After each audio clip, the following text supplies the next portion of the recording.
1, 2, 3, 4. If you can do all your stuff, what can figure it out? That's how it chooses you. Oh, hello, Teresa. Hi, Claire. I like that you begin the episode by saying hello. I like that habit that we've gotten into, because otherwise it's just a mess. But then you're like, no, let's commence. I think it's the director in you. Okay, everybody, get it together. We're starting now. We got to hit our marks, everybody. That's right. We're starting now. I think I should also say hello to our listeners. Sure. You're the reason we're doing this, honestly. Claire and I can talk to each other all the time, but like the recording and the making it public is all for you. Yeah, we can pretend you're not here, but you are. Yeah. I mean, what's the point if you're not? It's an exercise in deep, deep egoism if you're not listening. Let's record funny things and then listen to ourselves over and over and over and over.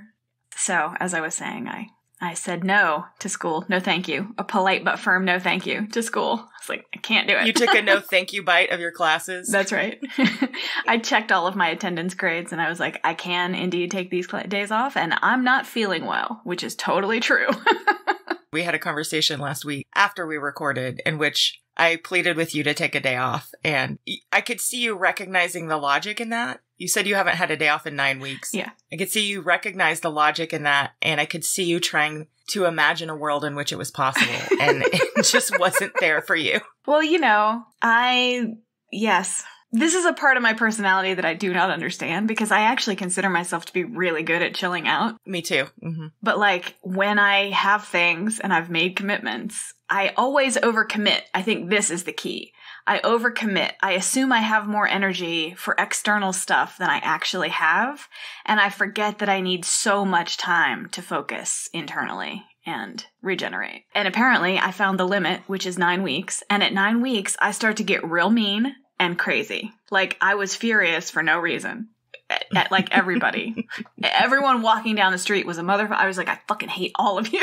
How dare he? How dare you exist when I'm suffering like this? Just get away from me. In some ways, I would have been a really good hermit. Mm-hmm. Me too. I tried to listen to you because when I fail to speak sense to myself, I rely on my friends to speak sense to me. And I was like, she is correct. That is what you need. She has identified it. She knows you very well. Figure out how to make it happen. And of course, I didn't take any day fully off because even if I'm not in class, I'm working. But even like having 4 hours less of stuff to do it was a miracle. And this is all a tactic, just so everyone knows, for people who didn't have strong parenting growing up, is to basically focus all your energy on trying to parent yourself.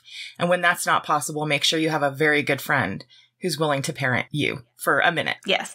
I'm not suggesting you engage in any kind of enmeshed, unhealthy relationship with your friends. But if you have a friend who gives you some good, strong parental advice every once in a while, it can really get you out of the muck and the mental mire sometimes. If you have a friend who can recognize when, even though you still have an adult body, you are in fact a mewling infant overwhelmed by your own arms and can say, hey, maybe you should just wrap yourself up for a little while.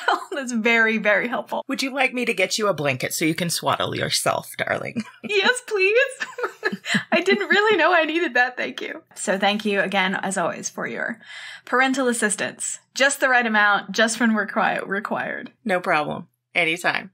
And, you all can write to us if you want. itchoosesyou@gmail.com. If you want us to parent you, and we could do a whole episode. Sure. Where we two women who have zero child rearing experience parent you, our listeners. I mean, that sounds like a healthy, good thing. So write to us. Tell us what you need. The adults parenting other adults is like something that needs to happen in the world. Yeah. It can't just be biological and it can't just be when you're young, because if you don't get it when you're young, you need it later. Who's going to give it to you? We used to have religion for that, but most people are like, there's some problems with religion. Like, yeah, that's accurate. But like some parts of it, like this adults parenting other adults, very necessary. This is it. This is how we'll make our mark. 0 children, but our lives are parenting. What have you been up to, my love? I've been watching the early 2000s reality series The Mole on Netflix. Perfect. Bet you didn't expect that one, did you? I did not. That is a complete surprise. Oh my God, tell me everything.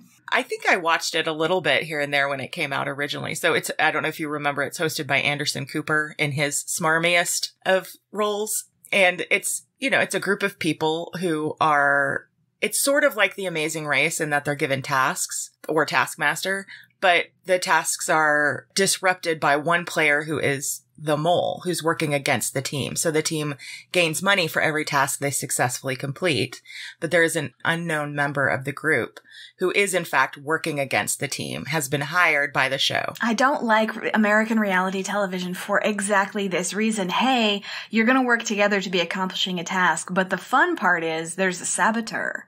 Have a good time.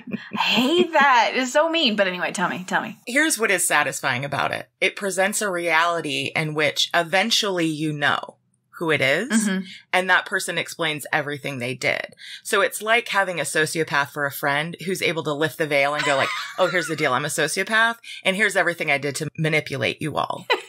And that is satisfying. It confirms my belief in an ordered universe. It confirms my delusion in an ordered universe. Oh, man. Okay, so you've watched how many episodes and or seasons of this? I watched the first season. Okay. How long did it run? That's a good question. I don't know. It was several seasons, I believe. And they're usually in some cool exotic location for the duration of the season. The first series is in Spain. Of course, no one speaks Spanish because that would be too useful. I don't know what you call it because I've never been involved in TV or film, but like the list of what you need in a cast member for one of these things, like can have no Spanish, can have no. Also really helpful if they're just like the worst example of American nonsense, because that's good TV. But they have a lot of activities they do that are full of intrigue. There's one where they are defending a castle from these sort of black ops guys. And so they all have these, basically they have laser tag guns. And they have these big spotlights. And there's this bowl in the center of this courtyard. The goal is to keep the dudes away from this bowl. If they destroy the bowl, it's on this big pedestal. So you could just knock it over. The whole cast is on the turrets of this sort of ruined castle. And these black ops guys are coming up and they have a Jeep. The black ops guys are distracting them with the Jeep and, honking the horn and setting off flares. And so everybody's watching them. Meanwhile, they're dropping off these Navy SEAL guys just off the perimeter, and they're army crawling up the hill, and they're all black clothing and probably night vision goggles and stuff. And so they're trying to infiltrate the castle and they're trying to keep them away with their laser tag guns. It's fun. That sounds fun, the way you describe it. Could you do what I asked my friends in high school to do, which is describe Saturday Night Live to me? Because I can't watch Saturday Night Live, but boy, I love it when people recount what happened on Saturday Night Live. It's true. It's true. There are certain things where it's a lot more fun to just hear some. It's because reality shows do that delay thing where they try and create maximum amount of tension. Yeah. To the effect of boring the audience and replaying the same sequence over and over again. This show isn't as bad with that, but I've basically cut out all the bullshit. Yeah, that's right. I've also cut out all the story.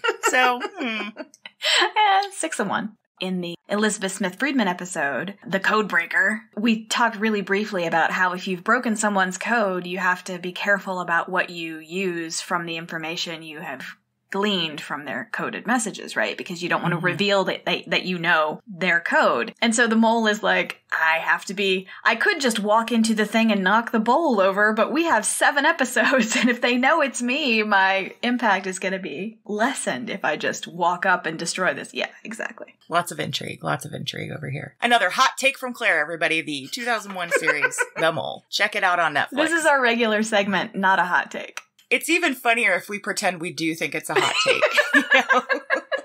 For people like us who are 20 years behind on their reality television, listen to this thing. Oh, God, I love it. You ready to do this? Let's do this. Everyone, welcome to the podcast. It chooses you. Ta-da. That's Claire Patton over there. That's Teresa Sparks over there. Thank you for being here with us. We're excited to talk to you. Please like, rate, and download our episodes if you like us, because we like that. Thanks. During our banter there a second ago, I mentioned my delusional belief in an ordered universe, and that was appropriate because today on It Chooses You, we're talking about shared delusion. Yes! Oh my God, I'm so excited.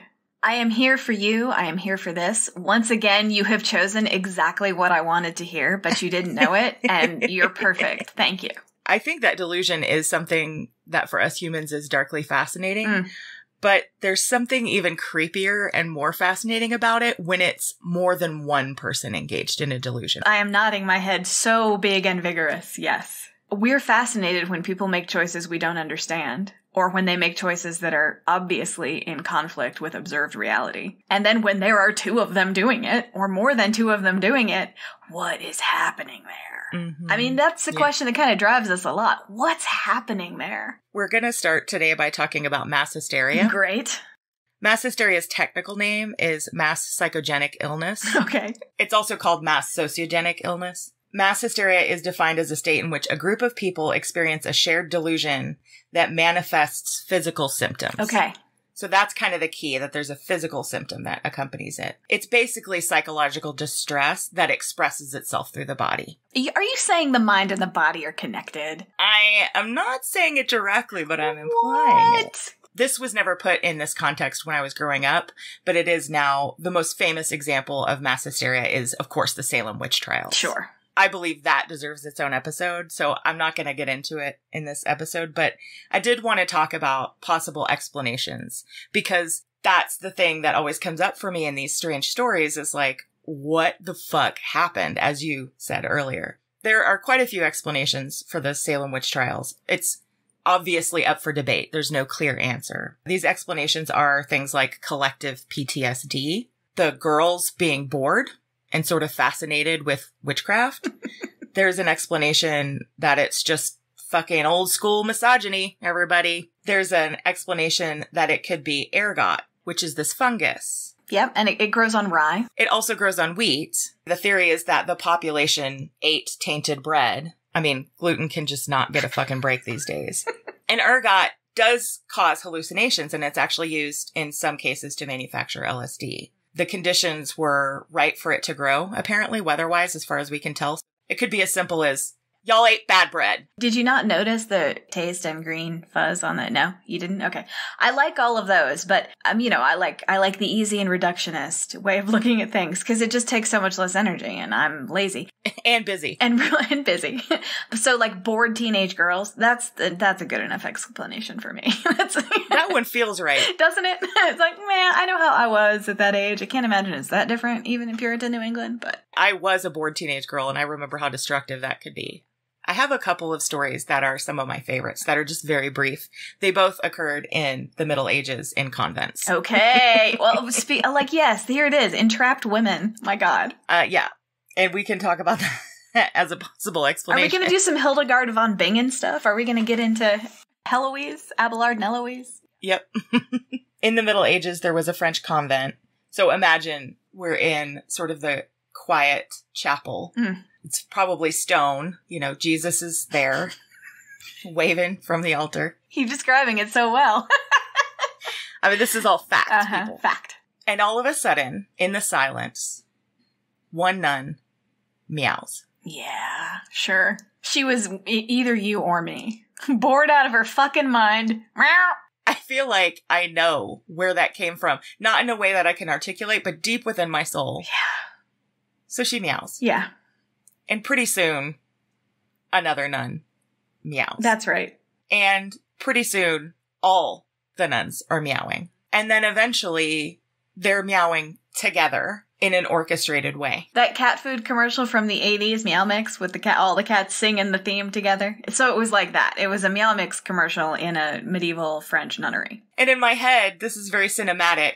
The camera pans away from the convent, which is sort of on hills sure. in my mind, and to the surrounding hills, to all the other vineyards and farms and estates. These meows are just echoing across the hill. What did happen was that the neighbors were like, what the fuck is going on down at that convent? Where God exists, the devil also exists, right? So what the hell is happening at the convent? They go and investigate, and they just find out it's a bunch of nuns meowing. Sure. They ask the nuns to stop. The nuns don't stop because, as everyone knows, meowing is hella fun. And so eventually, the neighbors find a group of soldiers and say, like, hey, these nuns are up here at this convent meowing. And the soldiers are like, we'll take care of this, ma'am. And they go to the convent, and they come to the door, and they just say to the nuns, hey, you need to stop meowing. The nuns say, meow. And the soldiers say, if you don't stop meowing, we're going to start beating you. And the nuns are like, no more meows. So they just stopped. They just stopped meowing. This is another fascinating thing about these cases of mass hysteria is that they often just end as quickly as they began. There was another case in the 15th century in Germany of a group of nuns not meowing, but biting. So once again, it began with one nun biting another nun, and then pretty soon all the nuns were biting each other. And this actually spread from convent to convent, and it was quite prevalent in parts of Germany that these groups of nuns were just biting each other. Jesus. That's like my nightmare. Oh, God, no, terrible, yeah. Like zombie nuns, you know? Oh, no. And it even spread to Holland and to Rome. There were occurrences. That's another interesting thing is like when these cases of mass hysteria actually spread beyond the specific location where it originates. What is being expressed? What deep psychological break is happening? Yeah, I mean, why biting of all the things? I'd rather live in the cat convent. Sure, meowing's much more benign. I mean, you know, maybe annoying, but less annoying than being bitten by your roommate. like, well, she bit me, so now I'm going to bite someone else because I'm not going to just be on the receiving end of this. I'm already a nun. My life is hard enough. I refuse to be victimized by the other nuns in my prison nunnery. There's lots of explanations. Again, you can go kind of the scientific route and be like, well, it could be bad bread. Or the thing that I'm fascinated with is that we have such a deep-seated need to belong that when we see a group of people doing something crazy, we're going to join in because FOMO. That reminds me of that video that I shared with you, The First Follower, the magic of the first follower. And you guys should find this. It's on YouTube. And if you just search for First Follower, I think you'll find it. And it's a concert, an outdoor concert. And one guy on the hillside stands up and starts doing a crazy dance. And nobody else is dancing. Everyone else is sitting down. And he dances for 5, 6, 7 minutes by himself with everyone else kind of giving him the side eye. Like, what is, just relax, man. And then someone else comes and joins him and starts dancing with him. And suddenly he's not a crazy guy dancing alone on a hillside anymore. They are dancing together, which somehow makes it more acceptable. And very shortly after the second guy comes, everyone else comes too. And so the video is sort of narrated by a guy who's talking about the magic of that first follower, because you're not a crazy person dancing alone on a hillside if someone comes and dances with you. If you're doing it with someone else, it's no longer as suspect. Exactly. I'm glad you brought that up because I was thinking about that video while I was crafting this episode. And I thought about what if that video had been about the nuns? Like if they did the first follower, but it was like the meowing nuns. Oh, amazing. Well, but also, so the meowing I love, but the biting, we also need human contact. That's an actual survival need that humans have. Who knows what was going on in convents, right? But I'm assuming that like physical contact and hugs and that kind of thing, that was not prioritized if it was happening at all. And maybe you gotta go a little crazy just to touch someone else in that context. And you're like, it can't be loving because I don't understand why, because I don't understand Christianity. If I'm not allowed to be loving, I'll be violent. And that's how I will physically contact other humans. Let's not forget that probably most of these women weren't there by choice. Correct, yeah. My last story of mass hysteria takes place in July of 1518. Frau Trophea started dancing in the streets of Strasbourg, France. She rarely took breaks. She would pass out at night from exhaustion and occasionally stop to eat. She danced by herself, speaking of the first follower, for about a week. Then someone joined her. Yes. And then more people joined her. And then more people joined her. After a month had passed, 400 people had joined in her dance. People were dying of cardiac arrest. Mm-hmm. At one point, 15 people a day were dying. My God. Their feet were bleeding. Sure. They were injuring themselves. They were exhausted. They were starving. They were dehydrated. It was a mess. What did the city do? The city intervened by bringing in some doctors. But these aren't any normal doctors. They're 1518 doctors. Yeah. The 1518 doctors examined the afflicted, determined that the solution was indeed more dancing. They determined that they had hot blood. So what the town did was they went ahead and hired musicians and cleared an area for the dancing to take place. And this started attracting passersby. So more and more people join. This goes on for about 2 months. The doctors are like, build these people a stage. We need to give them a space to do this. Charge admission. So this goes on for 2 months, and the officials were like, oh, I think we've made a huge mistake here. They banned public dancing. But as you can imagine, when you're engaged in some kind of maniacal activity, some hysteria, you're not going to stop. And there's like, hundreds of people doing this at this point. So what they started doing was they carried away dancers to the shrine of St. Vitus. And there at that shrine, as the victims arrived there, an exorcism was performed. Mm-hmm. This exorcism worked to sort of snap people out of it. And so eventually, after about 2 months, the dance plague did end. I love this idea that they're all dancing, but most of them are thinking, boy, I really wish I could stop dancing. I'm really quite tired. But I can't, because then everyone will look at me suspiciously that I just started and then I just stopped. So I'm committed to this course of action where I dance until I'm too exhausted to move. Oh, thank you so much for this quote unquote exorcism. Oh, I feel so much better now. The demons have left me. I'm going home. I've never been more grateful. There's just something so inexplicable about these stories. And most of them are along the lines of one person started doing this weird thing, and then soon everyone was doing this weird thing, and then it was over. Mm-hmm. It's a very weird story arc. I think that a really fun experiment would be to go back and just pick any story from history and describe it that way. One person started doing a thing, and then a bunch of people started doing it, and then they stopped. The end. The history of civilization. The history of human evolution. These stories are pretty cut and dried, right? There's a very simple compulsion. I need to dance, or I need to bite my neighbor none. And then at some point, something shakes people out of it, and it's just over. I'm now going to tell you a much more complicated and personal story of shared delusion. Pauline Dakin grew up in Canada in the 1970s. And as she was growing up, it didn't take her long to figure out that her childhood was unusual. Her parents, Warren and Ruth, separated when Pauline was 5. And when Pauline was 7, her mother packed a Volkswagen camper van to take Pauline and her younger brother Ted on a vacation to Winnipeg, which was 1,000 miles away from their home in Vancouver. Once they were in Winnipeg, Ruth informed her children that they'd never be going home. So, surprise, we're never going back. Remember all those people you knew? Not anymore. So one day, Pauline came home to find her mother throwing out all the food that was in the fridge. Oh, no.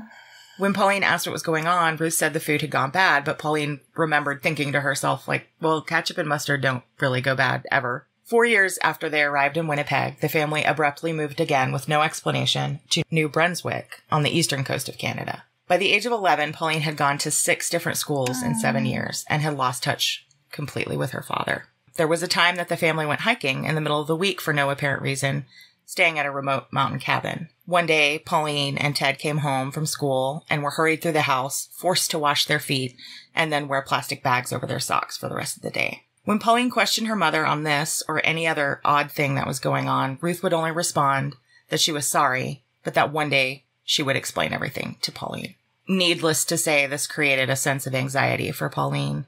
She had the sense that something was deeply, deeply wrong, but nobody was talking about it. This is like my least favorite thing, is when something's going down and no one will talk about it. Yeah. It's almost like another occurrence of these mass hysterias where everybody's engaging in crazy avoidance behavior, but they're making you feel like you're the crazy one. Yeah. For like calling it out and wanting to talk about it. Thinking back to the meowing nuns, I think Julia Kristeva, literary critic and philosopher, she talks about the eruption of the subconscious into the conscious, and sort of like the things that are festering down there or bubbling down there suddenly come up in ways we don't expect. And so we might look at the meowing and the biting and the dancing as that in some way. But then what is it when it's one person who has power over 2 children and who's managing the lives of children, and she's having these eruptions constantly, if we want to think of it that way? It's a good way of looking at it. So Pauline and Ted would frequently talk to each other. So they at least had each other. Mm-hmm. And they'd like, what is going on with, what's wrong with our family? And not in that way that mom likes to listen to Anne Murray and dance obnoxiously. It's like, there's something going on here and we don't know what's happening. The strangest thing about the family's moves maybe is that they took place alongside the moves of another family, the Sears family. This was Reverend Stan Sears, his wife, and his children. Ruth is Pauline's mother. Ruth's ex-husband was an abusive alcoholic. Ruth and Stan had met at an alcoholic support group at Stan's church. So Ruth had gone to the church for support in leaving her husband, and that's where they met. Pauline and her family did remain in the New Brunswick area for quite a while. Pauline graduated from college and was working at a newspaper in 1988 when her mother finally said she was ready to explain her strange childhood. Ruth arranged to meet her daughter at a motel halfway between the 2 towns where they lived. When Pauline, who was 23 at the time, arrived at the motel, her mother handed her an envelope. Inside the envelope was a note that said, "Don't say anything. Take your jewelry off. Put it in the envelope. I'll explain. Just don't talk." Pauline was like, what the fuck is going on? She also thought, well, this is my mother, and I trust my mother, and I love my mother, so I'm just going to do what she's asking me to do. Ruth took Pauline to one of the hotel rooms, and when Pauline entered the room, Stan Sears was there. Ruth and Stan told Pauline that she had to remove all her jewelry so it could be searched for bugs, because for 16 years, both families had been on the run from the mafia. They told Pauline that her father was a mobster kingpin who had put a hit out on her mother when she separated from him. Stan told Pauline that years prior, he had given counseling to a member of organized crime who wanted to renounce the mafia, and the syndicate was angry that the man had violated their vow of silence and had killed this man, and then started searching for Stan because he knew too much about their business. Pauline was told that there had been numerous attempts to poison, kill, and kidnap her, but they had all been foiled by a task force that had been watching over the family for all these years. Stan told Pauline that there were shadow communities, places where people like them could live in protective custody. These communities were called the Weird World. Stan said that he was already living in one of these communities and working with the agents, but that he was alone because his wife hadn't wanted to come with him. Ruth said that she was tired of being on the run and she planned to disappear as well, moving into the Weird World. Stan told Pauline that the mafia soldiers were called Theo. They told Pauline that they were in love and that this was their shot to finally spend their lives together. And even though Pauline at this point, understandably, felt like her world was crumbling around her, some part of her was relieved because here finally was an explanation for what had been happening her entire life. So once you've heard that, even if you're like, my face might indicate, which is, what the fuck are you talking about? Oh, God. Even if it's that, at least you have a little bit more understanding of the mental health of your mother. Either the story's true, which, okay, that's an explanation, or you listen to the story and you realize, oh, my mother has some things going on, and that's the explanation. This explanation clarified a lot. Stan told Pauline that the time the fridge was emptied was because they got word there was an attempt to poison the family. In the cabin, someone was after them. The bowling, someone was after them. The socks, someone was after their socks. Their carpet had been poisoned, was the story. Oh my God. As Pauline left the motel that weekend, Stan requested that he be allowed to put a transmitter on her car so the good guys could track her more easily. She was also given a transistor radio that could transmit her plea for help if she needed. Stan told her to only use this if it was absolutely necessary, as people would be putting their lives on the line for her. Pauline bought into this. She was a reporter. She had an inquisitive mind, but she had needed an answer for so long. Sure. That she bought into this. She returned to the home that she owned with her boyfriend. She returned to work and her normal life, but she was not okay. She became understandably paranoid, believing that her phone was bugged, planning escape routes from her home, refusing to eat in restaurants because she thought she might be poisoned, and always looking over her shoulder. The information coming from Ruth and Stan became more and more bizarre. They told Pauline that people from her childhood with organized crime connections had been either abducted, arrested, or killed, and they had been replaced with doubles. According to them, both the good guys and the bad guys used doubles, so it was impossible to tell who was on which side. Oh, Lord. At her brother's wedding, Pauline was told, her father and aunt were doubles. She looked at her father, who had this nevus, which is a collection of cells near the iris, and she thought, God, how did they fake that? Yeah. And Stan said, well, it was contact lenses, or they have prosthetics. Stan told Pauline that her father and godfather were being held at a top-secret prison inside the Weird World. Pauline received letters from them, and these letters were convincing. The handwriting was accurate, and the information from their lives together was contained in the letters. She and her mother received dozens of letters from people inside the Weird World over the years.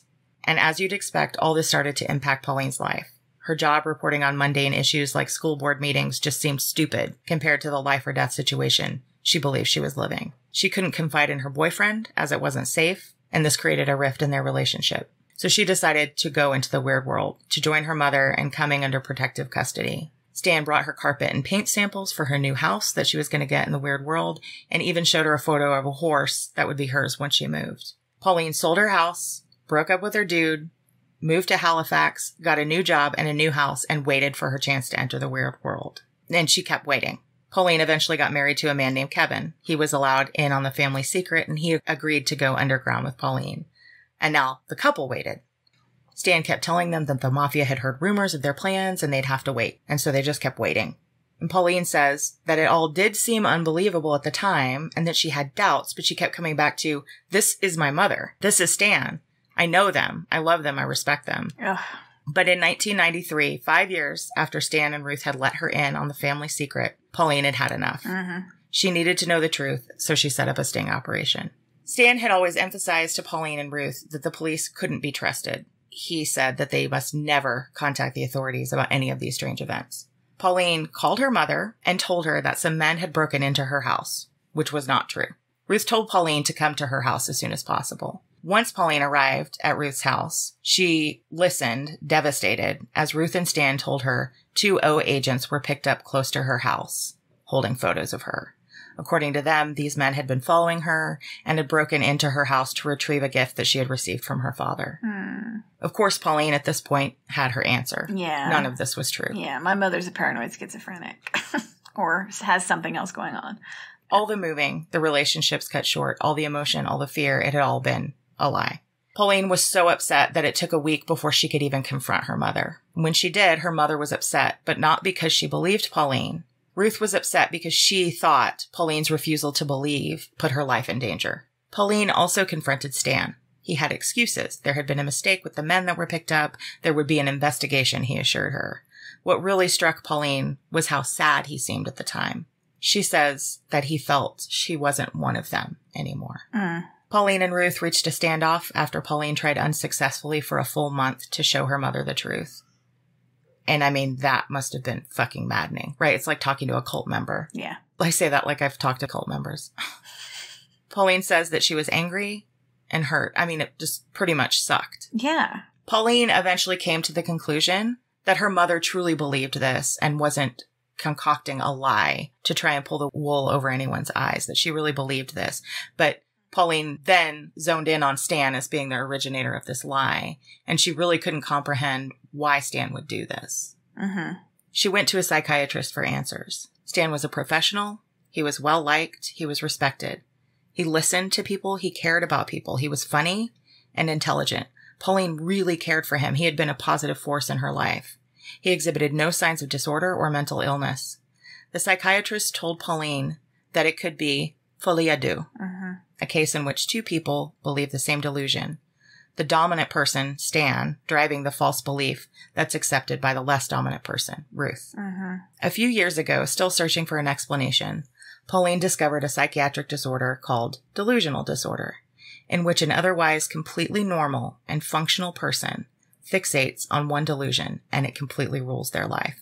She consulted with a couple of authorities on the condition, and they both agreed that it sounded like Stan had indeed suffered from delusional disorder. This information has now allowed Pauline to come to the conclusion that Stan wasn't malevolent. He wasn't out to hurt or lie to anyone. He was just ill. She says that this has allowed her to let go of any bitterness she held on to, and it's allowed her to move on. Yeah. Pauline explains that Stan's story was kind of brilliant and admirable in how elaborate it was. He had had a rotating cast of characters, and he was constantly keeping track as their storylines progressed. Pauline and Ruth never quite completely repaired their relationship, though Pauline says it did get better once she had children. Ruth died of cancer in 2010, but she spent the last 9 months of her life living with Pauline. By this point, Stan had passed away in 2005. And when he passed away, the letters, the warnings, the communications all came to an abrupt halt. Yeah. It still wasn't obvious to her mother that it had all been fabricated. Pauline says that as her mother was dying, the 2 of them did come to a sense of peace in their relationship because they knew their time was short. Pauline says that before her mother died, she tried again to warn Pauline to be careful. She believed Stan's delusion until the very end. At one point, Pauline says that her mother looked at her with kind of this realization in her eyes and said, "If you don't believe all this, you really must have hated me." Pauline told Ruth, "Yeah, I've been angry with you, but I've never hated you. I love you." Pauline says that the biggest realization is how holding a secret like that isolates you from other people. So, we've been talking about these events of mass hysteria and how somewhere in there is a sense of belonging, right? Whether it makes sense or not. And so she's isolated from holding this secret, but then she's isolated from her family by rejecting the lie. Right. Pauline Dakin has written a book, Run, Hide, Repeat, the memoir of a fugitive childhood, about her experiences. And that's the story of the lovely Pauline Dakin. Wow. And a lot of stories with folie à deux end with people killing someone. That's right. Or killing themselves. Yeah, I cannot even speculate. Find us a clinical psychiatrist. Someone tell us about delusion disorder.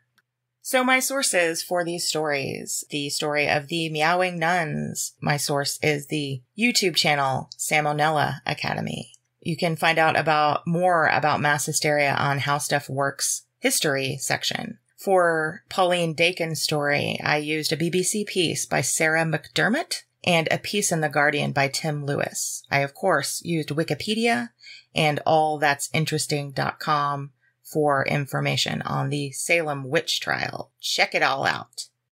Thank you so much, Claire. Those were absolutely fascinating. That is exactly how I wanted to start my day. Please remember to download, rate, subscribe, and like our episodes. Thank you so much for joining us this week, and we will see you next time. Bye. Testing. Great. Thank you for listening to It Chooses You. Your hosts are Teresa Sparks and Claire Patton. Our theme song is by Bobby Dart. If you'd like to get in touch with us, drop us an email at itchoosesyoupodcast@gmail.com.